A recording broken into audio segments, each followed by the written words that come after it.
Harry Seldon, born in the 11,988th year of the galactic era, died 12,069. The dates are more commonly given in terms of the current foundational era as 79 to the year 1 FE. Born to middle-class parents on Helicon, Arcturus sector, where his father, in a legend of doubtful authenticity, was a tobacco grower in the hydroponic plants of the planet, he early showed amazing ability in mathematics. Anecdotes concerning his ability are innumerable. His contributions were in the field of psychohistory. Seldon found the field little more than a set of vague axioms. He left it a profound statistical science.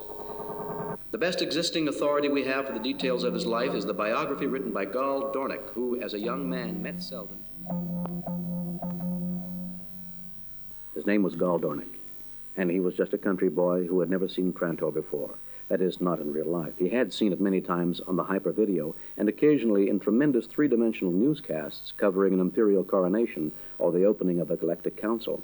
Even though he had lived all his life on the world of Synax, which circled a star at the edges of the Blue Drift, he was not cut off from civilization, you see. At that time, no place in the galaxy was. There were nearly 25 million inhabited planets in the galaxy then, and not one but owed allegiance to the empire whose seat was on Trantor. It was the last half-century in which that could be said. To Gall, this trip was the undoubted climax of his young scholarly life. He had been in space before, so that the trip as a voyage, and nothing more, meant little to him. To be sure, he had traveled previously only as far as Synax's only satellite in order to get the data on the mechanics of meteor driftage, which he needed for his dissertation. But space travel was all one, whether one traveled 500,000 miles or as many light years. He had steeled himself just a little for the jump through hyperspace, a phenomenon one did not experience in simple interplanetary trips. The jump remained, and would probably remain forever, the only practical method of traveling between the stars. Travel through ordinary space could proceed at no rate more rapid than that of ordinary light, a bit of scientific knowledge that belonged among the few items known since the forgotten dawn of human history. And that would have meant years of travel between even the nearest of inhabited systems. Through hyperspace, that unimaginable region that was neither space nor time, matter nor energy, something nor nothing, one could traverse the length of the galaxy in the interval between the two neighboring instants of time. Gall had waited for the first of those jumps with a little dread curled gently in his stomach, and it ended in nothing more than a trifling jar, a little internal kick, which ceased an instant before he could be sure he had felt it. That was all.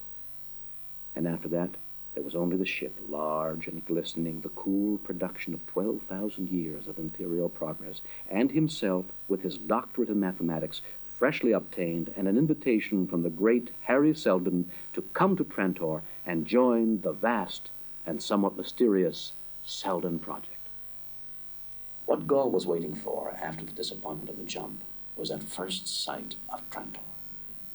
He haunted the view room. The steel shutter lids were rolled back at announced times, and he was always there, watching the hard brilliance of the stars, enjoying the incredible hazy swarm of star cluster, like a giant conglomeration of fireflies caught in mid-motion and stilled forever. At one time, there was the cold, blue-white smoke of the gaseous nebula within 5 light years of the ship, spreading over the window like distant milk, filling the room with an icy tinge, and disappearing out of sight 2 hours later, after another jump.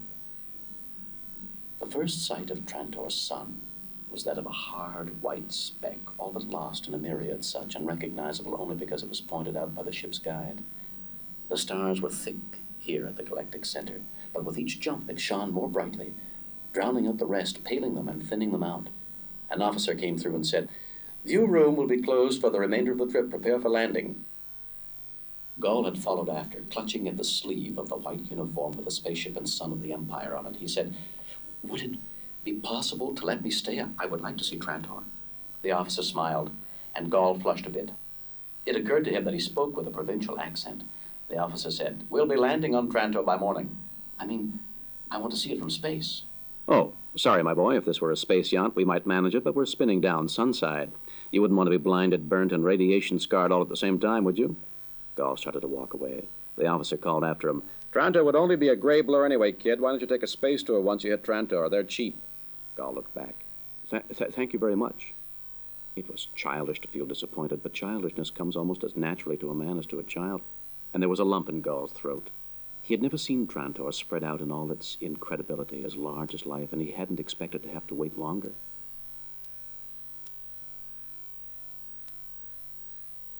The ship landed in a medley of noises. There was the far-off hiss of the atmosphere cutting and sliding past the metal of the ship. There was the steady drone of the conditioners fighting the heat of friction, and the slower rumble of the engines enforcing deceleration. There was the human sound of men and women gathering in the debarkation rooms, and the grind of the hoists lifting baggage, mail, and freight to the long axis of the ship, from which they would be later removed along to the unloading platform. Gall felt the slight jar that indicated the ship no longer had an independent motion of its own. Ship's gravity had been giving way to planetary gravity for hours. Thousands of passengers had been sitting patiently in the debarkation rooms, which swung easily on yielding force fields to accommodate its orientation to the changing direction of the gravitational forces. Now they were crawling down curving ramps to the large, yawning locks. Gall's baggage was minor. He stood at a desk as it was quickly and expertly taken apart and put together again. His visa was inspected and stamped. He himself paid no attention. This was Trantor. The air seemed a little thicker here, the gravity a bit greater than on his home planet of Sinex, but he would get used to that. He wondered if he would get used to immensity. The debarkation building was tremendous. The roof was almost lost in the heights. Gall could almost imagine that clouds could form beneath its immensity.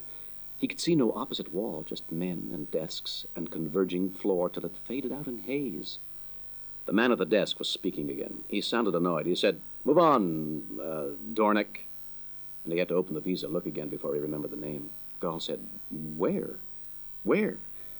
The man at the desk jerked a thumb. "Taxis to the right and third left." Gall moved, seeing the glowing twists of air suspended high in nothingness and reading, "Taxis to all points." A figure detached itself from anonymity and stopped at the desk as Gall left. The man at the desk looked up and nodded briefly. The figure nodded in return and followed the young immigrant. He was in time to hear Gall's destination. Gall found himself hard against a railing. The small sign said supervisor. The man to whom the sign referred did not look up. He said, "Where to?" Gall wasn't sure. But even a few seconds' hesitation meant men queuing in line behind him. The supervisor looked up. "Where to?" Gall's funds were low, but there was only this one night, and then he would have a job. He tried to sound nonchalant. A good hotel, please?" The supervisor was unimpressed. "They're all good. Name one." Gall said desperately, "The nearest one, please." The supervisor touched a button. A thin line of light formed along the floor, twisting among others which brightened and dimmed in different colors and shades.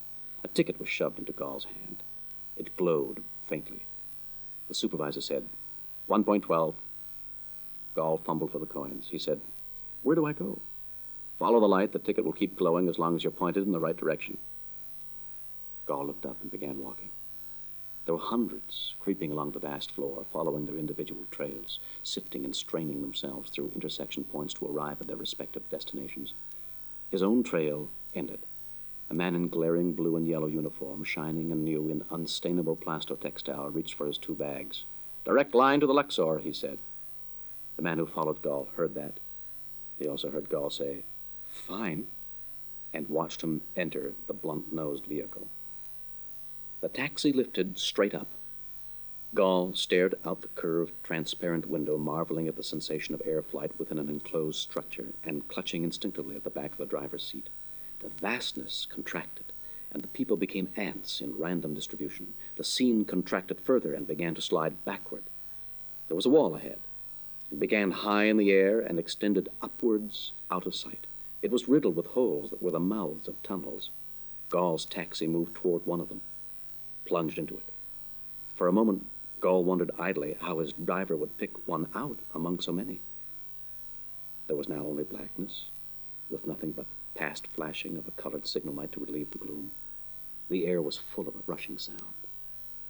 Gall leaned forward against deceleration then, and the taxi popped out of the tunnel and descended to ground level once more.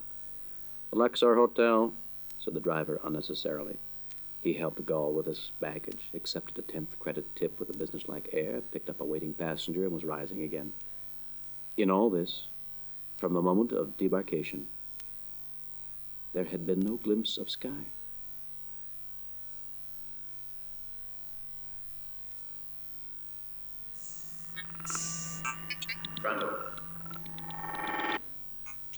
As he reached its climax, as the center government for unbroken hundreds of generations, and located as it was in the central regions of the galaxy, among the most densely populated and industrially advanced worlds of the system, it could scarcely help being the densest and richest plot of humanity that was in existence.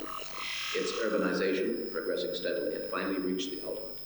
All the land surface of Trantor, 75 million square miles in extent, was a single city. The population at its height was well in excess of 40 million. This enormous population was devoted almost entirely to the administrative necessities of empire, and found themselves all too few for the complications of the task.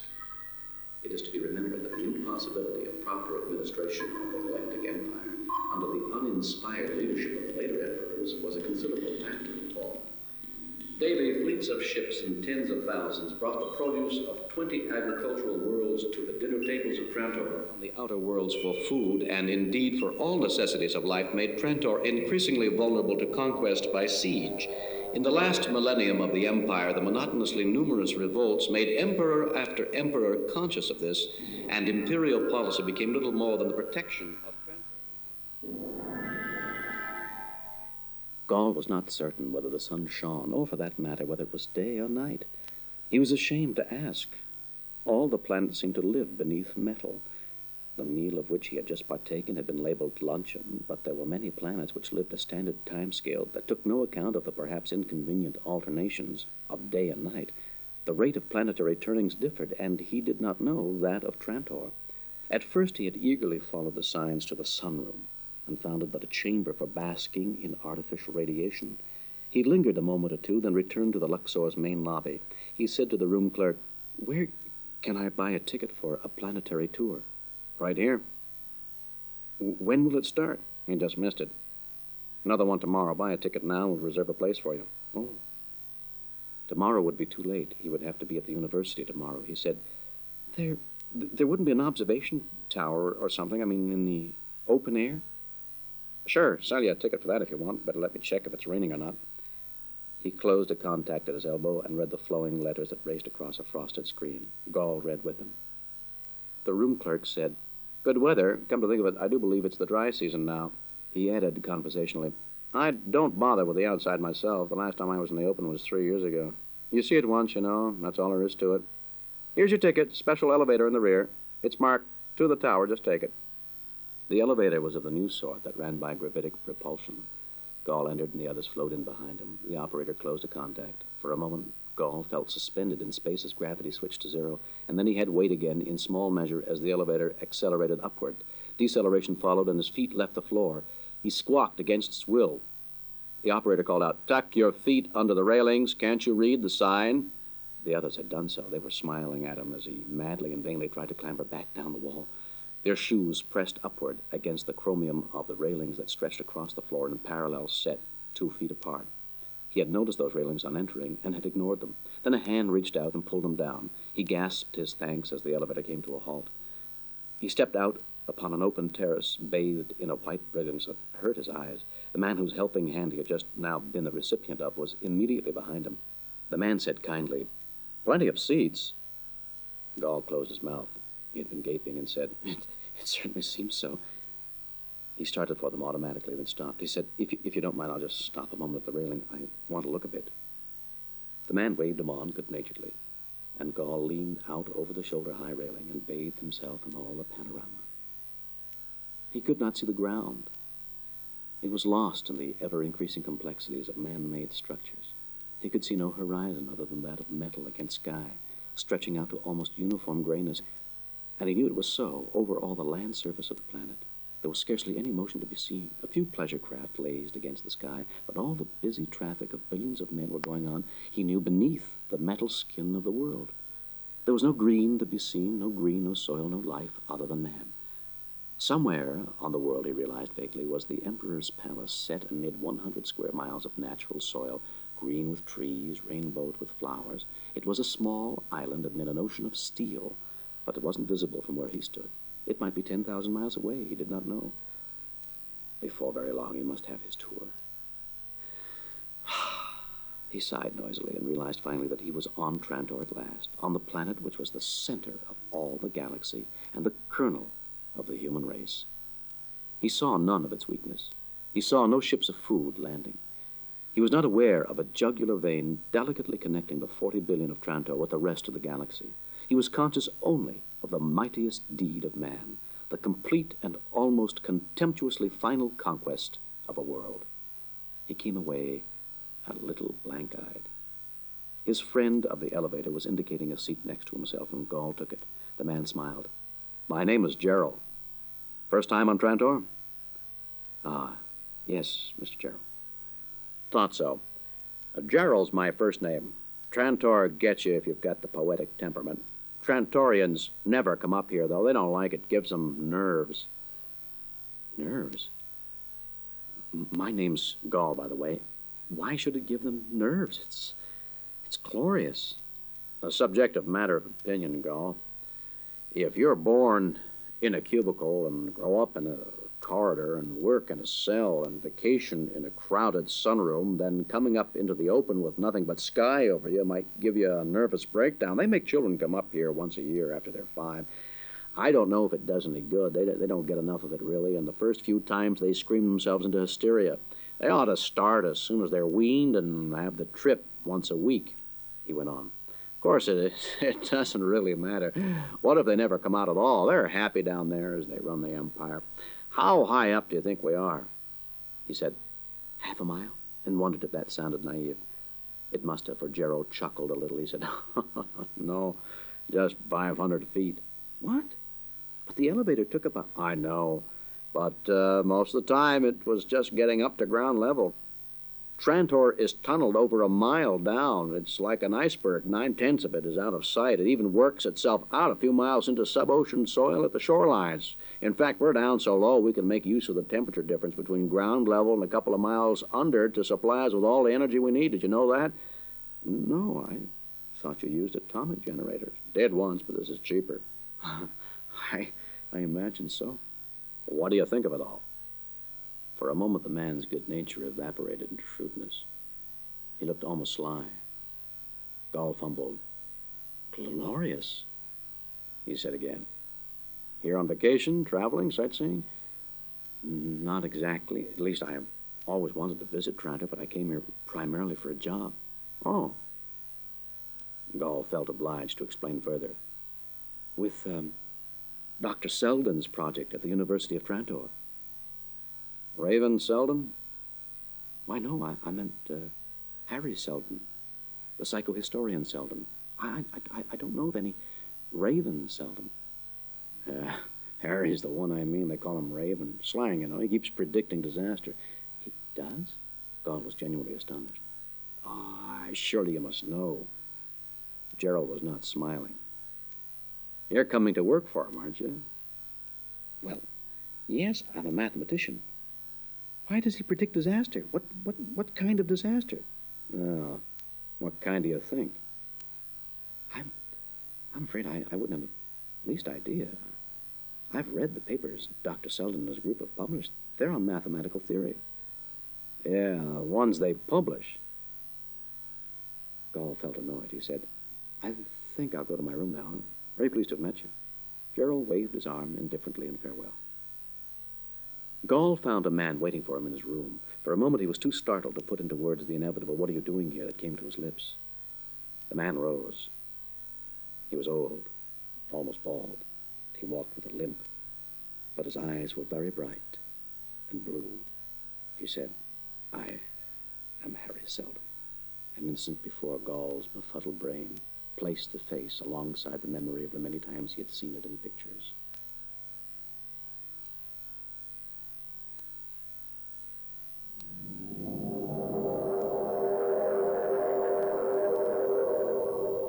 Psychohistory. Using non-mathematical concepts has defined psychohistory to be that branch of mathematics which deals with the reactions of human conglomerates to fixed social and economic stimuli. All these definitions is the assumption that the human conglomerate being dealt with is sufficiently large for valid statistical treatment. The necessary size of such a conglomerate may be determined by Selden's first theorem, which is that the human conglomerate be itself unaware of psychohistoric analysis in order that its reactions be truly rapid. The basis of all valid psychohistory lies in the development of the Selden functions, which exhibit properties congruent to those of such social and economic forces as... "Good afternoon, sir," said Gall. meet before tomorrow? Ordinarily, we would not have. It is just that if we are to use your services, we must work quickly. It grows continually more difficult to obtain recruits. I don't understand, sir. You were talking to a man on the observation tower, were you not? Yes, his name is Gerald. I know no more about him. His name is nothing. He's an agent of the Commission of Public Safety. He followed you from the spaceport. But why? I'm afraid I'm very confused. Did the man on the tower say nothing about me? Gall hesitated. He referred to you as Raven, Selden. Did he say why? He said you predict disaster. I do. What does Trantor mean to you? Everyone seemed to be asking his opinion of Trantor. Gall felt incapable of response beyond the bare word, glorious. You say that without thinking. What of psychohistory? I haven't thought of applying it to the problem. Before you are done with me, young man, you will learn to apply psychohistory to all problems as a matter of course. Observe. Selden removed his calculator pad from his pouch at his belt. Men said he kept one beneath his pillow for use in moments of wakefulness. Its gray, glossy finish was slightly worn by use. Selden's nimble fingers, spotted now with age, played along the hard plastic that rimmed it. Reds, he said, that represents the condition of the Empire at present. He waited. Gall said finally, surely this is not a complete representation. No, not complete, said Selden. I am glad you do not accept my word blankly. However, this is an approximation which will serve to demonstrate the proposition. Will you accept that? Subject to my later verification of the derivation of the function, yes. Gall was carefully avoiding a possible trap. Good. Add to this the known probability of imperial assassination, viceregal revolt, the contemporary recurrence of periods of economic depression, the declining rate of planetary explorations. He proceeded. As each item was mentioned, new symbols sprang to life at his touch and melted into the basic function, which expanded and changed. Gall stopped him only once. I don't see the validity of that set transformation. Selden repeated it more slowly. Gall said, but that is done by way of a forbidden socio-operation. Good. You're quick, but not yet quick enough. It is not forbidden in this connection. Let me do it by expansions. The procedure was much longer, and at its end, Gall said humbly, yes, I see that now. Finally, Selden stopped. This is Trantor 5 centuries from now. How do you interpret that, huh? He put his head to one side and waited. Gall said unbelievingly, total destruction. But that's impossible. Trantor has never been... Selden was filled with the intense excitement of a man whose body only had grown old. Come, you saw how the result was arrived at. Put it into words. Forget the symbolism for a moment. Gall said, as Trantor becomes more specialized, it becomes more vulnerable, less able to defend itself. Further, as it becomes more and more the administrative center of empire, it becomes a greater prize. As the imperial succession becomes more and more uncertain, and the feuds among the great families more rampant, social responsibility disappears. Enough. And what of the numerical probability of total destruction within 5 centuries? I couldn't tell. Surely you can perform field differentiation. Gall felt himself under pressure. He was not offered the calculator pad. It was held a foot from his eyes. He calculated furiously and felt his forehead grow slick with sweat. He said, about 85%. Not bad, said Selden, thrusting out a lower lip. But not good. The actual figure is 92.5%. Gall said, and so you are called Raven Selden. I have seen none of this in journals. But of course not. This is unprintable. Do you suppose the Imperium could expose its shakiness in this manner? That is a very simple demonstration in psychohistory, but some of our results have leaked out among the aristocracy. That's bad. Not necessarily. All is taken into account. But that is why I'm being investigated? Yes. Everything about my project is being investigated. Are you in danger, sir? Oh, yes. There is a probability of 1.7% that I will be executed. But, of course, that will not stop the project. We have taken that into account as well. Well, never mind. You will meet me, I suppose, at the university tomorrow? I will, said Gall.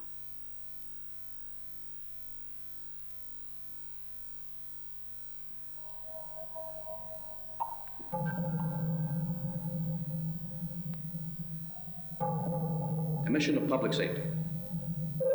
Aristocratic coterie rose to power after the assassination of Cleon I, last of the Entons. In the main, they formed an element of order during the centuries of instability and uncertainty in the Imperium, usually under the control of the great families of the Chens and the Daibards. It degenerated eventually into a blind, removed as a power in the state until after the accession of the last strong Emperor Cleon II. The first Chief Commissioner of the Commission's decline can be traced to the trial of Harry Seldon 2 years before the beginning of the foundational era. That trial is described in Gall Dornick's life. Gall did not carry out his promise. He was awakened the next morning by a muted buzzer. He answered it, and the voice of the desk clerk, as muted, polite, and deprecating as it might be, informed him that he was under detention at the orders of the Commission for Public Safety. Gall sprang to the door and found it would no longer open. He could only dress and wait. They came for him and took him elsewhere, but it was still detention. They asked him questions most politely. It was all very civilized. He explained that he was a provincial of Sinex, that he attended such and such schools, had obtained a Doctor of Mathematics degree on such and such a date. He had applied for a position on Dr. Seldon's staff, had been accepted. Over and over again he gave these details, and over again they returned to the question of his joining the Seldon project. How had he heard of it? What were to be his duties? What secret instructions had he received? What was it all about? He answered that he did not know. He had no secret instructions.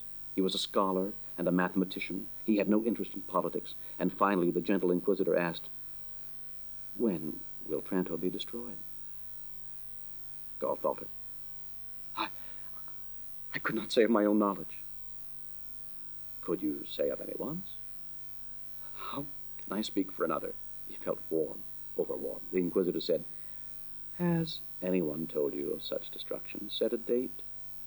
And as the young man hesitated, he went on. "You have been followed, Doctor. We were at the airport when you arrived, on the observation tower when you waited for your appointment, and of course we were able to overhear your conversation with Dr. Seldon." Gall said, "Then you know his views on the matter?" "Perhaps, but we would like to hear them from you." "He is of the opinion that Trantor would be destroyed within 5 centuries. He proved it, mathematically?" "Yes, he did," defiantly. "You maintain the, mathematics to be valid, I suppose?" "If Dr. Seldon vouches for it, it is valid." "Then we will return." "Wait. I have a right to a lawyer. I demand my rights as an imperial citizen."